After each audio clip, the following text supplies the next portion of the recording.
So I'm not a piece on the chessboard. I'm above it looking at the chessboard. So when you see somebody that's a piece on the chessboard disagreeing with the person that's looking over the game, it's like, what is even the need to respond? Unless, because it is war, unless their response have gathered everybody else on the chessboard. Yeah. That's when you respond. You get too much traction. Yeah, then I gotta say something. Even if I do say something, I'm not mentioning your name because I'm not finna promote you. Yeah. You know what I'm saying? Because you my opposing, you on the opposite side. So I'm not finna promote you. But I politely hit that, restriction button, block, and delete. I struggle with that even now. As much as I've matured and grown, I struggle with not.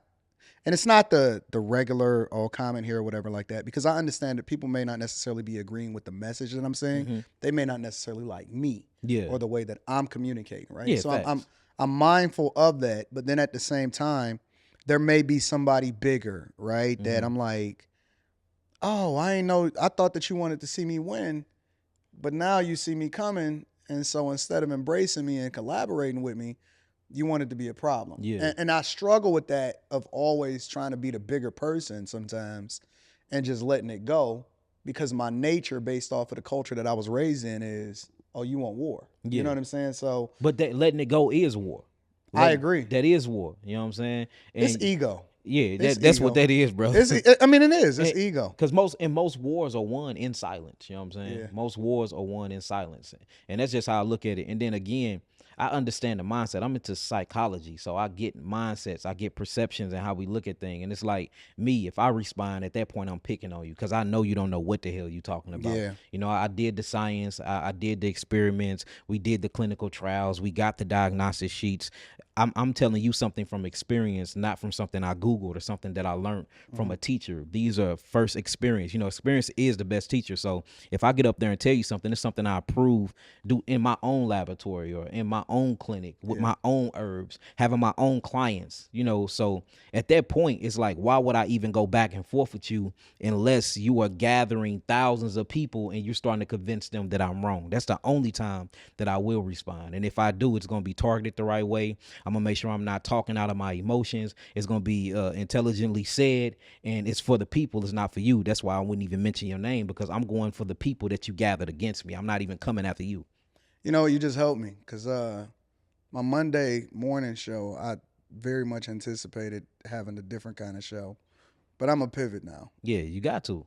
I'm a pivot now. And just remember, all real wars are won in silence. Now, sometimes, you do gotta show your ugly head. The dog gotta come out sometimes. Yeah. But if you read the scriptures, it talk about a time to heal and there's a time to kill. Mm-hmm. There's a time for happiness. There's a time to mourn.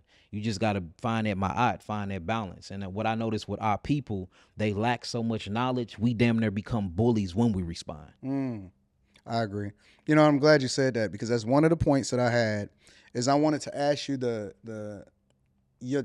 your insight on the scriptures, maybe not necessarily the scriptures, but spirituality versus science, right? How do you balance that? Because a lot of the things that you speak on, which I can appreciate, is the truth, not your truth, not his truth, is the truth based off of things that you've been able to prove. Yes. Right? You taking insight and information based off of what happened in yesteryear or in the past, and then you combining that with your own life experiences or the things that you're seeing and stuff like that.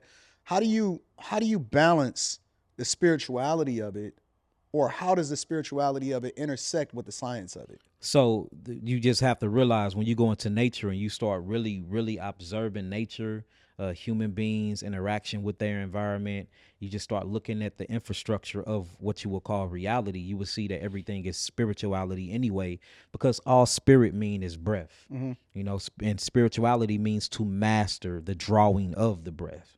So being spiritual just means you are a conscious breather.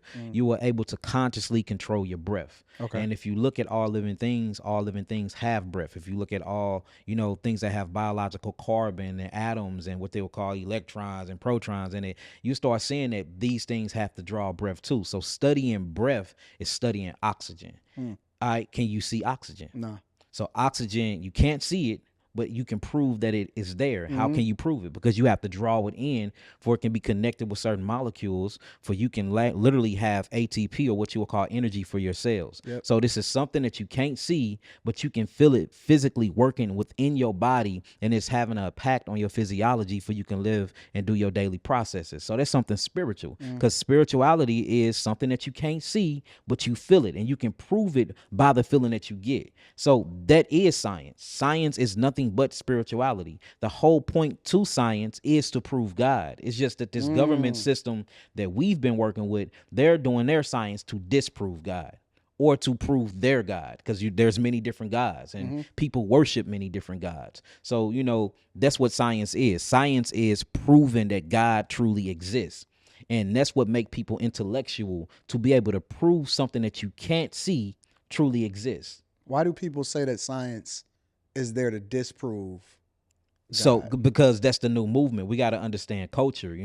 When you get into the European Romo-Greco culture, that's what their science is. But when you look at African spirituality, when you look at Aboriginal American spirituality, their science system is based off of their culture, and their science was to prove that God really exists. We think that science, I understand that science is educational, but we act like that science is, all like one all end all. No, everybody got a different scientific, way to approach things that's in their community. For instance, you got Scientology.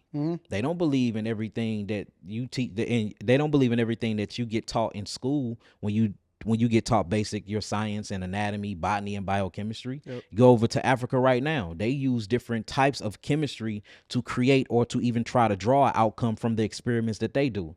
Even with God, everybody got a different God concept. Everybody got a different thoughts on water. Everybody got a different thought on air. It's all about cultural differences, and in every culture you have every education. In every culture you have science. In every culture you have religion. In every culture you have a certain knowledge base. In every culture you have certain health. If you go to Africa right now, there's a community and tribe in Africa where you are considered healthy the fatter you are.